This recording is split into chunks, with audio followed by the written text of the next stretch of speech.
Saka Biano, Eddie Abretia for you show us live on Nhyira 104.5 FM. Na minim say na Saturday. Enti baby I will be an anopino. We pesa wo hwe dwumadi ne live no oba YouTube. Na oba YouTube Nhyira TV YouTube. Wo ba na wa subscribe ya share na afei. We ja comment e was in the course of the show. Ye be kind man na afei wo so anya kwanya a participate na bibia kama e de ma. Na mame fantom anim say weekend we ye Europe. Ye kwa November FIFA international break. Enti say clubs no ani abre. Na mame fantom when say Andra matches eba so na de tiane say woko Italia Andra yenya team from say Pisa wo mutina fi ahye ba ko ama Cremonese team no wo mu entimante na e abrante fan say Idrissa Toure and body only go anima Pisa e ofie and watch no and Saturday matches never to so Italian Serie A num na de tiane say nebo 2 o'clock pima e 2 games and eba so na Como e Estadio Giuseppe Seningagla wo ane Cagliari and ebo and watch lunch eba tenafie e Estadio Comuna del Valle wo mu team from say Bologna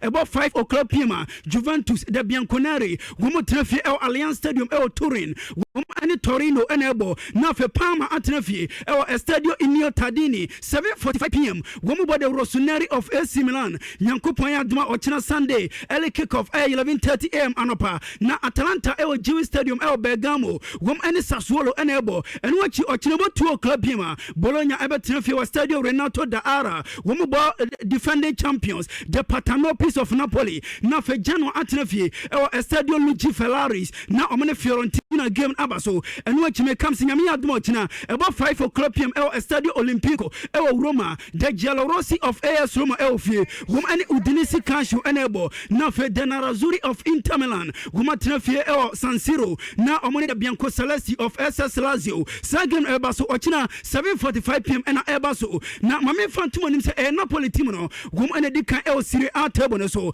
now after 10 games Napoli 22 points and watch Inter Milan etosumi no wo 21 points AC Milan tosumi nsa amo 21 and after Roma etoso enaya wo so 21 points now the tense capo canonieri top scorer Italy now oko Serie A no Inter Milan wo ma brand tena fan Hakan Kanoglu and di kan washa 5 goals and watch Riccardo Orsolini wo ma Bologna 5 goals wo benya Andre Frank Zambo Anguissa and watch Christian Pulisic Federico Bonazzoli Giovanni Simeone afe Nicolas Paz Wabrante afense Santiago Castro and afe Kevin De Bruyne women nyina ashe 4 goals apisa and ano penyade won update emetio for nyina el show no so away from Italy yentoaso el France and yes yentoaso el France na oko French Ligue 1 under Paris FC tenafie ema René ekosho makaba ko omantimante na Switzerland omabrante na fan Brian Mbuemo and ase Brian Mbolo and a said only go Edma Tima she from say René away na Saturday about 4 o'clock p.m.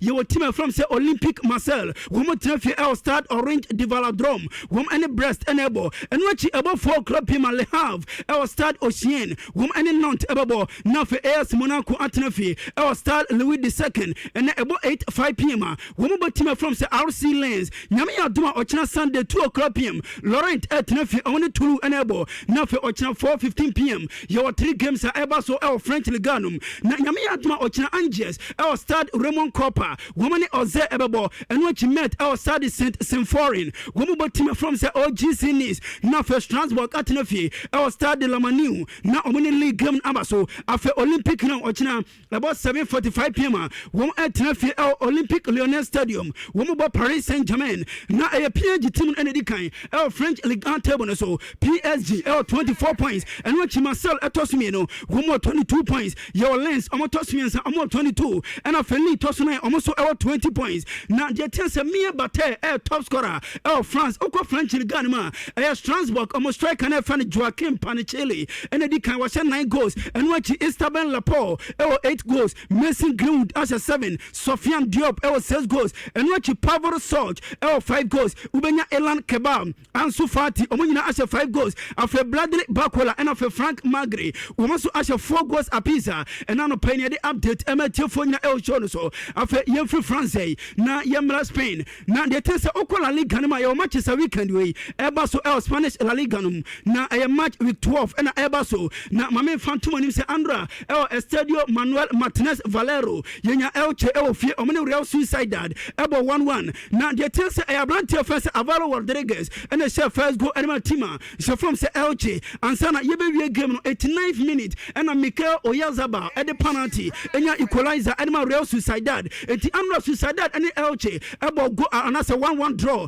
and which nyame aduma and Saturday about 1 o'clock p.m. awia ye were team from say Girona wom atnafio Estadio Municipal de Montelevi wom bo Deportivo Alaves and which about 3:15 p.m. at Sevilla Estadio Ramon Sanchez Pizjuan wom any Osasuna enable Atletico Madrid Evertonfi Evertonfi Civitas Metropolitano Stadium and about 5:30 p.m. wom bo Levante now for Espanyol RCDE Stadium and I say Estadio Conella de Llobregat about 8 o'clock p.m. wom bo team from Villarreal Yankupoya Duma Ochina Sunday about 1 o'clock p.m. Atletico de Bilbao wom trafio Sama Mes Barrier wom bo Real Oviedo and what you Ochina about 3:15 p.m. Your Rayo Vallecano, Wamba Trafia El Campo de Football de Vallecas, Wamba Real Madrid, and what you Mallorca El Estadio Mallorca Son Moin. Woman team from Getafe enable 5:30 p.m. Now for Valencia El Mestalla. Woman any Robertis game number so and also 5:30 p.m. After Ochina number 8 o'clock p.m. Celta de Vigo El Abanca de Balados. Woman FC Barcelona. Now Saga me the one simple ebeba. Minimum the attendance after match week 11. El Spanish La Liga no. Real Madrid Edikan. One more 30 points. And what Barca Atosumino. One more 25 points. Your Villarreal on Tosumian. One more 23 points. And after Atletico Madrid. Womotoso and Naya almost 22 points. Now the Tessa Pichichi top scorer. Was Spain now Okola League Ganama Kylian Mbappe and Edika was 13 goals and what Julian Alvarez was Sinaka Anima Atletico Madrid was 7 goals. Your 11th striker fence Itai Young was 6 goals. After Ferran Torres, Vedat Morigi, Vinicius Jr. and after Mikel Oyazaba. Woman in Asha 5 goals. Andres Silva and after Anthony. Woman so Asha 4 goals and Ano Penny confirmed them at Tilfonia El Shonoso after Free Spain na yansana yamra Germany na the tense over Germany your Bundesliga games a weekend win so eba so after say yeba coffee for international break na the tense a match week 10 and eba so na the tense Andra El Western Stadion yenya Werder Bremen El Fie from a go down woman we need 2-1 edit here away side so from Wolfsburg na Andra El Rantia fence Matthias Van Beek and about first go Edma away side so from Wolfsburg enti Rantia fence Lens stage about take an Edma Werder Bremen and son of former Juventus when we play enough from Samuel Mbangula ebenya match win on Edema Tima so from Werder Bremen now and next Saturday the tense about 2:30 p.m. your 4 games are ever so Germany Bundesliga na Bayer for Leverkusen Evertonfi LB Arena woman FC Heidenheim enable and what Hamburger SV Elfie woman Borussia Dortmund TSG Hoffenheim and so Evertonfi El Prezero Arena woman RB Leipzig Junior Berlin Evertonfi woman any Bayern Munich enable now for 5:30 p.m. Borussia Mönchengladbach want to feel Borussia Park now omoni team from FC Cologne san game ebabaso Nyankopon ya do China Sunday 2 o'clock p.m.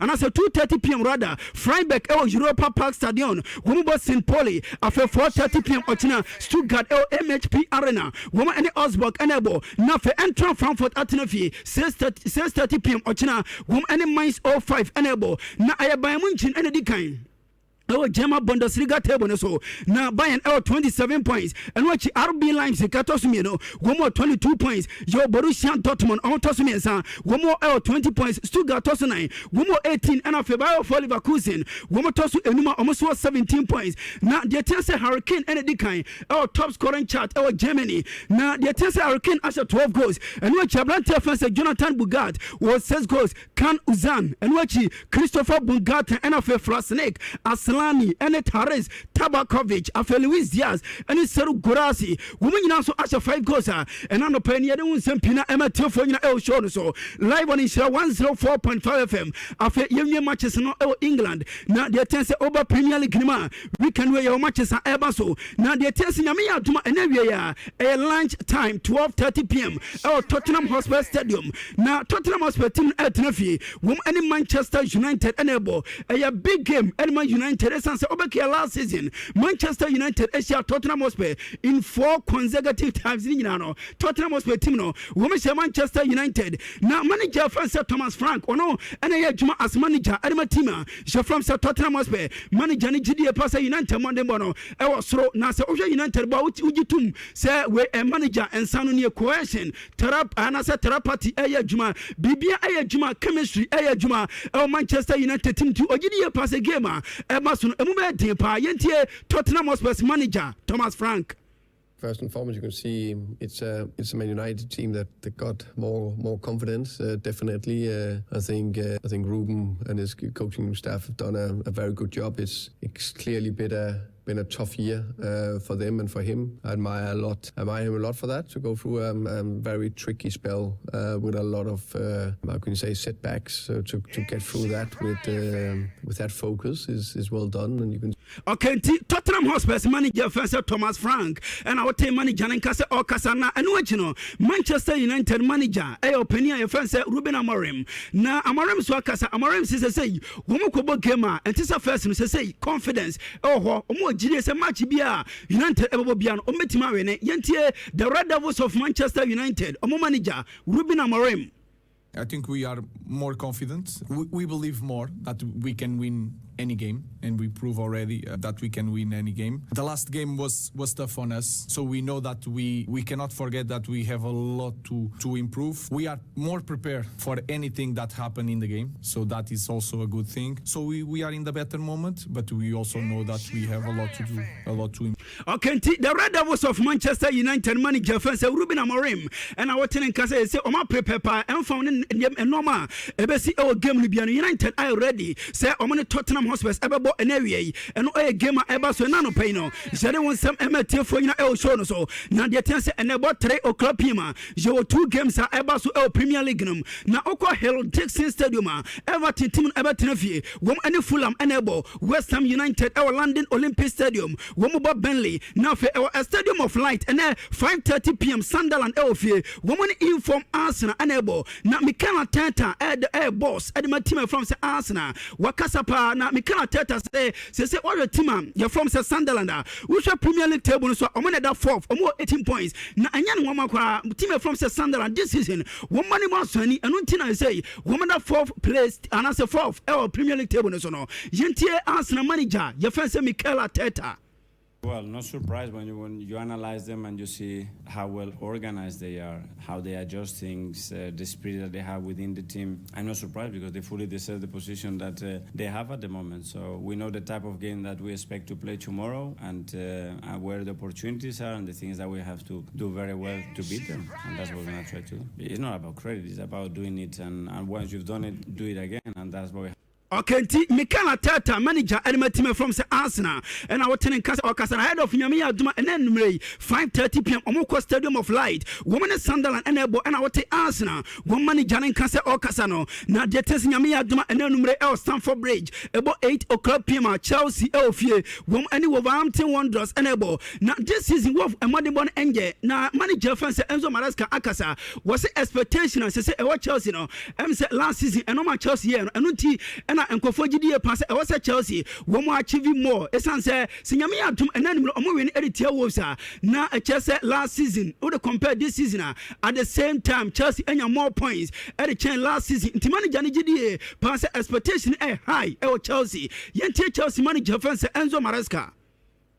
No, I think we try to win all the games. Also, I can understand that this season the expectation raise around the team. Again, last year after 11 games, I think we had 19 points. If we are able to win tomorrow, we have more points this season compared to last season. So, do we have consistency or not? It's just the difference, the big difference for me personally from this season, last season, is the expectation around the team because the numbers are there and we can. Okay, the Blues of Chelsea, my manager first Enzo Maresca, and I'm telling Kase or Casanona, the testing young couple at Mawachina, about 2 o'clock p.m. Your 4 games are Ebasu El Premier League, na Aston Villa El Villa Park, one and the bottom of Enable, and watch Brentford Everton El J Tech Community Stadium, one more Newcastle United, Okwase Hospital, your Crystal Palace Elfie, one and the Brighton and Hove Albion Enable, and watch Nottingham Forest El City Ground Stadium, one more team from Leeds United, now for young Poya Duma Ochina numere 4:30 p.m. big game Ebasu El Itian Stadium.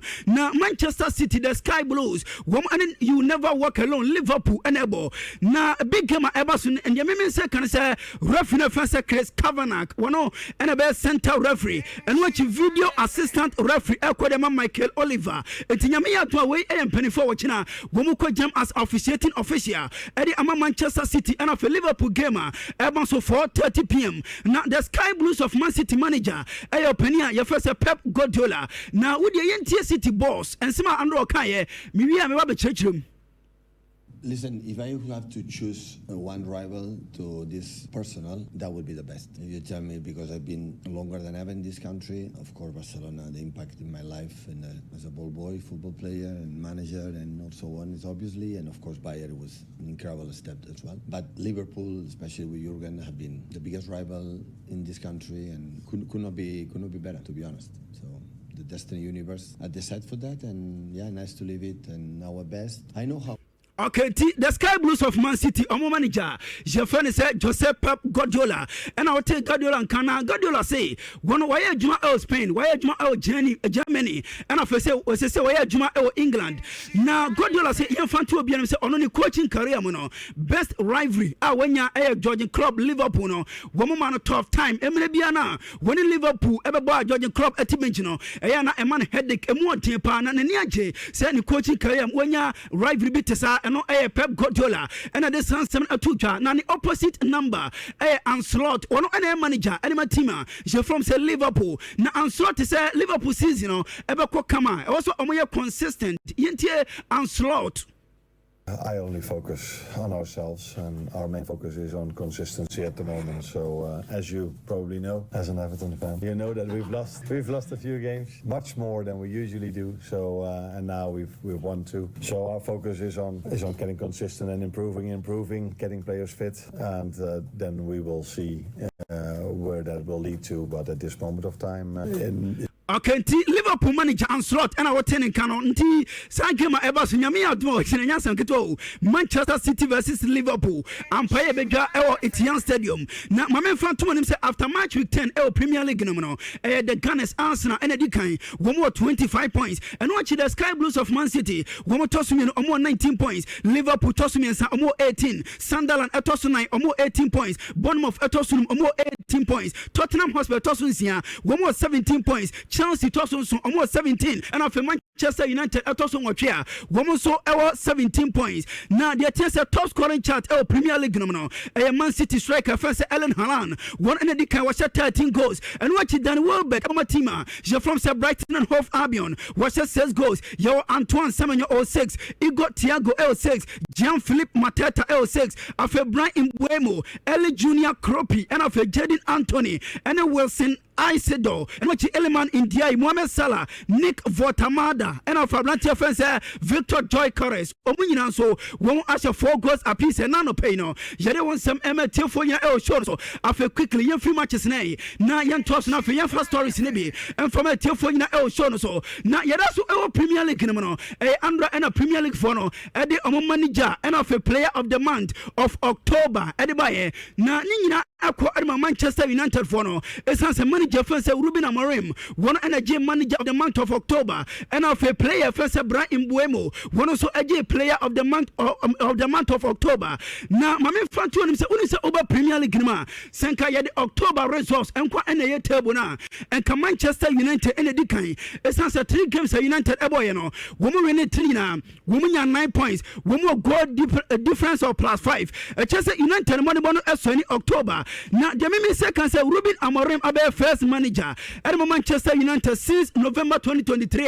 Waje manager of the month. Essence November 2023. Eric Hag, one energy manager of the month. Now, TA, when him say post Ferguson era Manchester United na chesa since 2013 eba pem 2025 ya make say best 12 years ya kika 13 years wunim say Manchester United managers wo mage 5 manager of the month na yes enwa pa manager of the month be Manchester United team kakaka say wo mage 5 pe chesa enuma ensera enkoye ema Manchester United afa Brian Mbuemo Jeremy say can say obe 24th player at Manchester United waje player of the month na Abrante Francis Paul Ince and the Chassier and wachi Eric Cantona David Beckham yo Andrew Cole Roy Keane Dwight York afa Teddy Sheringham yo Juan Sebastian Veron Ruud van Nistelrooy Paul Scholes Wayne Rooney Ranges afa Cristiano Ronaldo Nemanja Vidic Dimitar Berbatov and wachi Ruben van Persie Anthony Martial Zlatan Ibrahimovic Marcus Rashford Bruno Fernandes David Harry Maguire and afa Rasmus Rasmus Holland and Bra Mbuemo nti abrante offense Bra Mbuemo about 24 player and also waje player of the month Manchester United and ano penye the update ama telefone na show no so na United and Tottenham Hotspur and ebo many can catch us the last 4 games United abo e de team you from say Tottenham Hotspur Manchester United and Nibi woman so for ni na esan say last season 29th September 2024 Manchester United elusu 3-0 at Tottenham Hotspur 19th December 2024 woman so 4-3 at Manchester United and we anasa woman so 4-3 at Tottenham Hotspur rather and watch 16th February 2025 woman so 1-0 at Tottenham Hotspur and obeka last year Europa League final Manchester United 21st May 2025 women so 1-0 at my team je from say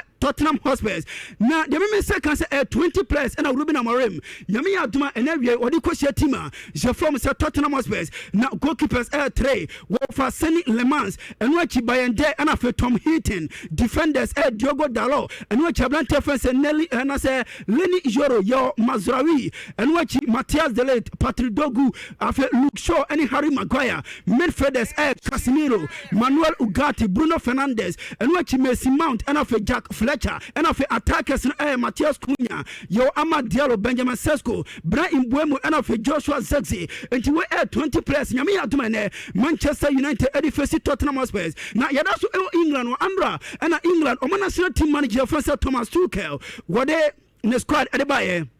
Na America kacho say November your FIFA international break na the tennis England man omobo World Cup qualifies womba bo e the from Serbia and of Albania na the tennis obekia recent collapse manager Francis Thomas Tuchel no Jude Bellingham onya collab and watch for Ford in enya collab nemom amna collab e buy na say 2 players ni nyina wom na the tennis press conference say and Thomas Tuchel e ko kan say wagidie pass afedi 2 players no womo mo ne bo asase e so ni na ogidie pass the enter of 2 players and say women in a box na chi say omo effective and ma both Real Madrid and of a team je from Man City and unti and what turn say adia for Foden and of Jude Bellingham yentie the 3 Lions of England omo manager Thomas Tuchel.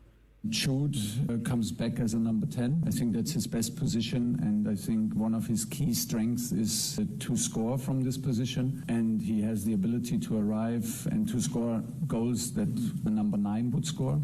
I think Phil, where he played now lately for Dortmund, was where I see him the strongest. I think he's close to the opponent's box, as a Okay, we are the 3 Lions of England. Omo manager, Jefferson Thomas Tuchel, and our team manager no, Ninkase Okasano. Na oko Brazil, you say Brazil. Woman national team manager, I open your fence Carlo Ancelotti. Na Andrea Ancelotti ekoye interview concerning about Abrante offense Neymar. Na se Brazil for episode me do meet me bia. Say the be nyame aduma 2026 World Cup ebas for Mexico, Canada, and of the United States of America no. Abrante offense Neymar be available. Na the me say can say Andrea interview Basono, Wumbisa Carlo Ancelotti and Sembebre, Edika Ancelotti say on Oba Omaya from Brazil no.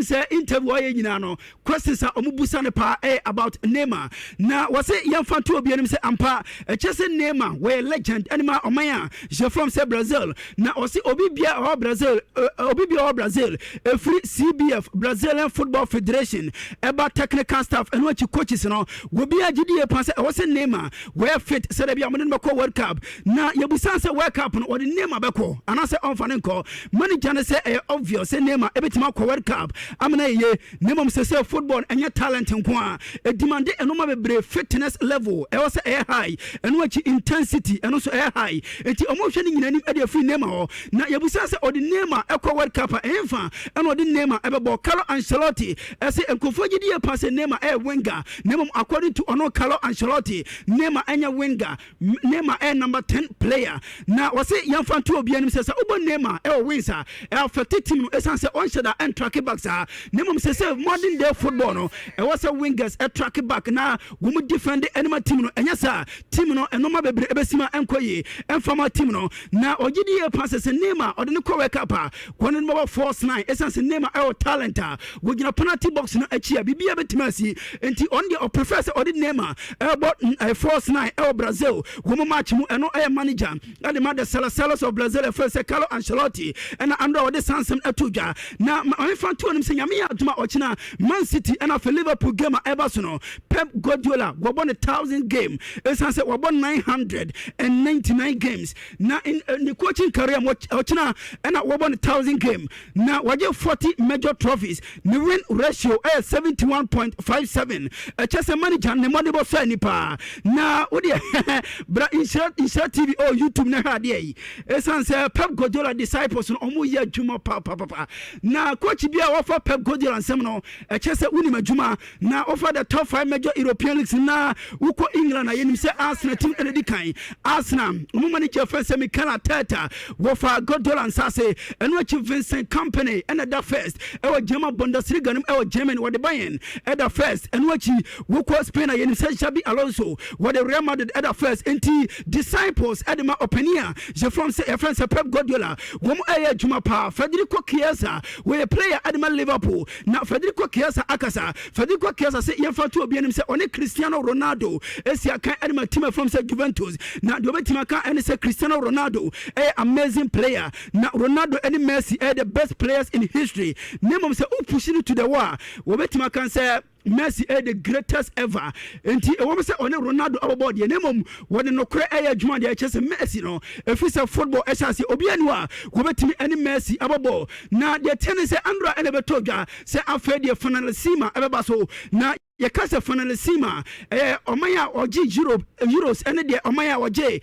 na ye ta kan say Copa America and a bonia Jetta can say finalissima na Andra Spain and a master for everybody say Yamia Duma next year and a bebaso na next year March 27th Lusail Iconic Stadium Doha Qatar and a finalissima ebaso na wherever first time Messi Asia Abrantia first Lami Yama in competitive game na enya some kito akra obeka 2022 wake up final ebaso no Jaboy Lusail Iconic Stadium Emma Messi at the first and only World Cup Edema Omaya je from say Argentina close to be 4 years Messi as a return at your call Lusail Iconic Stadium Yamia Duma next year nano penny they won sem Emetifo na El Shono so Benjamin Sesko air striker Edema team from say Manchester United now offering RB Leipzig about about 30 matches Edema team from say Manchester United watch 2 goals I 1 assist just a Monday born out from Pa Andra manager fence Ruben Amorim wakasa for Abrante fence okasa for Abrante fence Benjamin Sesko na according to manager no say mfanto obi say over currently training grounds Abrante fence Benjamin Sesko aye do betimi bia say da bia obeshe goals Edema team je from say Manchester United enti uye Manchester United supporter Man United mo manager fence Ruben Amorim was say or catch am say Kiane Ken Abrante fence Benjamin Sesko go ba so CDL Manchester United and aye Ruben Amorim sen kakra what the two gana no penny they won sem Emetifo nyina el show no so na yenim say nyame aduma 21st December ekopim 18 January and AFCON eba so el Morocco na oko Manchester United ye place ni bia go mu free Africa bako aye Amad Yalo and what Abrante fence bra imbuemo and of Lusa and I say Mazrawi omunyina beko na Abrante fence bra imbuemo Manchester United and on a report I say can say almost say womo tell let him na the Akoma Cameroon omo football federation ni nyina say United for say nyame adwa omo 2 games about December na 13 December omo bo e tia Bournemouth na 21 December omo bo e tia Aston Villa AFCON so no omo from say Cameroon omo first game womo bo e tia Gabon womo born 24th December na the men say can say let na dia free and omo twa ade akọ enti omo duru wa Cameroon omo football federation president Samuel Eto'o na the men say can say ahwa na Cameroon for entiase nimo yesi United for say omo convince omo say omo ma bra imbuemo ebo Aston Villa game 21st December ni bia won be omo boda ade friends private jet ade amano na wa fly from UK straight to Morocco say da bia nyame aduma Cameroon first game won be born 24th of December ade omaya je from say Gabon abrantia your friends say bra imbuemo e be available and no pay they won sampina e matifo nyina e show no so obeka andro me story edman say best 895 days afi and a team je from say FC Barcelona wo mo return e dey across Spotify company na andro training e ba so open training session team je from say Barcelona na mame front one say Andra Barca wo mo president of France Juan Laporta ekasai now Laporta say a good day and wachi esa enigida adima team aye from say FC Barcelona na ogidi e pass a moment when a legendary adima team from say Barca na we say ye fatu enfantu just say adie bia empanifo say wo mo ewo team ye from say FC Barcelona no wo mo ediama players o mo say any inchirima eti Juan Laporta say ye fatu obi say enoma ekos no wo mo gidi e pass also o mo build the future ede ema o mo fi eche ede eba eno Juan Laporta nsem kakra wo de tu dwana no play de wonsem ema tiefo nyina e show no so na team from say Barca ekwa away e Abanca di Balados wo any Celta de Vigo enable me say can say in the history of La Liga no say uyi Real Madrid free team ba kwa se team aye from say Barca issue omo brepa no Celta de Vigo na say Barca ebredia any this time around omo brepa esan say uni say Celta de Vigo team no the last 8 games omo bon omo lusui and watch the last 5 games team from say Celta de Vigo abono goma wini ni nyina echese nyame ya aduma Barca game eba so Abanca di Balados e dey tia Celta de Vigo emu be den aye na no pay ne dey wonsam emetefo nyina e show no so na Moises Caicedo midfielder and my team from say Chelsea now this season go for body deeper omujidi pass after say Chelsea at 150 million pounds ekofano and free Brighton and Hove Albion afi and I am say Chelsea for an Etika now Moises Caicedo ankasa Caicedo say yamfa to obi em say waya dwuma pa na ono ankasa ati ewonimu say ne born aba na ogidi pass pre-season wa say anya good pre-season ne mo fa ne tuma pa efra ni aim and I say adeba kwede na kuma so and say obaje trophies edema Chelsea say Chelsea team a big club say we back big club ma esa uge trophies and no I brand friend say Moises Caicedo yere won sem pina emete fo nyina e show no so na afei ene ma say this is Chelsea ye kire ho nyunu papa nya se ngito grow na Richard dey tell say error leading to go Premier League Chelsea na di kan see defenders error na omode ball na to Chelsea net no Chelsea energy can almost 7 Wolves etos 6 Brentford 4 Liverpool and of Manchester United and Tottenham Hotspur omoto ato so na no pay no jade won sem emetefo nyina e show no so na Granit Xhaka se so sina kan and my team from Sunderland obeka no o captain and my team from say Arsenal Ansana woko Leverkusen na Granit Xhaka akasa was first year Mikel Arteta eba ye no baby Arsenal tena obabia obekona nkonya Arsenal dressing room wono obekona akunya bakusia ase eho aye prekese ene yesi Mikel Arteta e fresh staff omunyina omu ya adwuma no e de ma Arsenal eba room wo se mawuno ma ekoso ase mu range ne pepepe omu range wi no ka chom se sei eno pese Arsenal ense Arsenal etutu pansam sa enu nti ena se Arsenal mo ne bono ekoso sa na organize ka se Mikel Arteta build mentality e de ma team from se Arsenal ti ogidie se wo me se osina ka Adama Sunderland go bo e de Arsenal the name Arsenal team and omo ombeje near cancer Premier League edesio mo na so a na no pan ye de won sem emetio fo nyina e show no live on Nhyira 104.5 FM na Richard ano na story bi o man fama enramu refi pa ese lami ya ma papa akunya girlfriend papa no 35 years and a girl no 23 and a lami ya ma 18 ti wa trajectory no te city lo papa no age near 35 and a girl no 23 and I go for about 23 so Bema there na say o had na twabutu because I know but Bema there always oba no so young and he's all for bar age in a bell too much baby o hwefri ne etiase pa yes baby a hwefri ne say ohun ne ba no 18 or not 35 and papa no so 35 and you mo twabutu no okay sani he no na se papa ne de onu di line so ba de lami yama no and o person free line him or veer off free no ko akasim so on enya I so growing bi I see ne na poso na unfa we be we do ase oyase nyoya la mi yama asemu no papa ne nkasai na one ne kasa sai one ne nkasa sai ne papa no 18 years o do I know akwa so be catch us one for size oh 23 no he mangela mi yama dia na ga pedifo no so acha fasoro ana wo dia se okay se ga ye kasi ye di elemu dia o se penini go mulemu osoro na ankura na so chefa ndwani mo atwa butu na ne papa ni mo 35 ra fa 23 okay na lami ya man wono so we no o 18 o diga ko fa 35 36 31 and was sane ba ankura no ankura de na tentam o magyai na se ne next obesa kwosoro ho